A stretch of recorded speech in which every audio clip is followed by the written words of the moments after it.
सबसे common calcium stone और uric acid stone. तो उसमें हमने जानना जरूरी है कि यूरिक स्टोन बनने के कारण क्या है। यूरिक एसिड स्टोन बनने का सबसे बड़ा कारण है प्यूरिन युक्त पदार्थों का अधिक मात्रा में सेवन करना, जैसे कि मीट, अल्कोहल, मिठाई, आइसक्रीम, शुगर वाली चीजें या मछली का अधिक सेवन करना, या फिर हाई प्रोटीन डाइट लेना, जैसे कि मूंगफली के दाने ज्यादा खाना, मट की दाल या तुअर की दाल, हरे भरे की दाल या चने की दाल, बेसन की चीजें ज्यादा खाना, या फिर दूध की चीजें ज्यादा लेना। उसके साथ में ही आलू या फिर साबूदाना ज्यादा खाना, जिसमें प्रोटीन ज्यादा है। अगर बहुत ज्यादा मात्रा में वो चीज ली गई तो प्यूरिन का मात्रा ज्यादा हो जाएगा, और जब प्यूरिन की मात्रा किडनी में ज्यादा हो जाएगी और उसके साथ में अगर पानी कम पिया तो यूरिन गाढ़ा हो जाएगा और वहां के नेफ्रॉन्स में स्टोन बनना चालू कर देगा। जब ज्यादा सेवन हुआ तो यूरिक एसिड स्टोन एक दूसरा लक्षण भी क्या देगा, उसके साथ में थोड़ा थोड़ा पफीनेस ऑफ फेस या पफीनेस ऑफ बॉडी आएगा। जब भी पेशेंट यूरिक एसिड स्टोन के हमारे पास आते हैं, उनका लुक थोड़ा फैटी टाइप का रहता है, फूले हुए जैसे रहते हैं। तो उसमें ये परहेज रखें और उसके साथ टेबलेट्स यूरिक एसिड लो करने की चालू की तो आप टाइम के रहते जॉइंट पेन से भी बच जाएंगे और स्टोन की समस्या भी ज्यादा नहीं बढ़ पाएगी।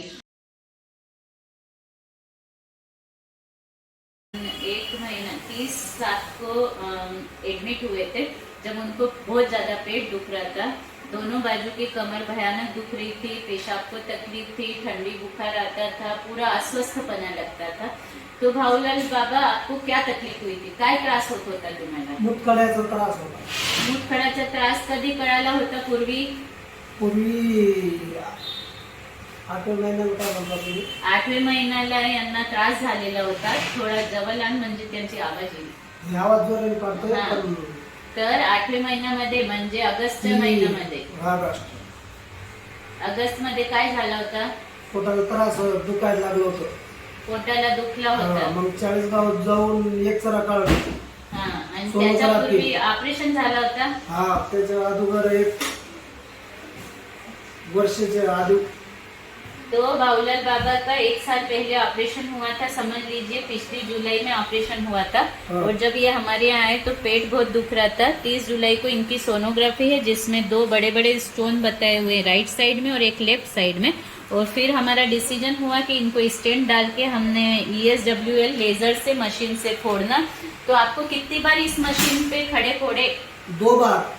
इनको 2 बार इस मशीन से, एक बार राइट साइड का स्टोन को स्ट्रोक दिए, दूसरी बार लेफ्ट साइड का दिया।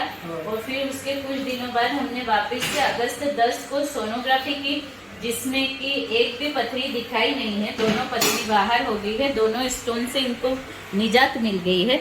तो हम चाहेंगे कि बाहूलाल भाऊ अपनी केयर ले। यूरिक एसिड स्टोन इनके समझ में आए थे तो इन्होंने यूरिक एसिड की चीजें नहीं खाना, जिससे वापस से स्टोन नहीं बने। अब आपको कैसा लग रहा है? आपको ठीक लग रहा है, पर वो गली निकालने का। तो अब बाबा आए हैं, जो हमने स्टेंट डाला हुआ है, स्टेंट के बारे में हम बता दें कि वो बाईपास किया जाता है कि स्टोन ने आके बाबा का क्रिएटिनिन हाई नहीं करना भी हो सकती है, वापस से स्टोन बन सकता है क्योंकि इन्फेक्शन हो सकता। तो भाऊलाल बाबा भी इतने जागृत है अपने, बोला जाए तो छोटी बीमारी 3 स्टोन थे 9 mm के, पर इन्होंने एकदम केयर लिया ताकि वापस से इनको भूल देना नहीं पड़े, ऑपरेशन नहीं करना पड़े। तो हम यही बोलना चाहेंगे कि भाऊलाल बाबा ने अपनी किडनी को बचा लिया टाइम के रहते, लेजर मशीन से ESWL लिथोट्रिप्सी करवा के। Thank you Pannu ji.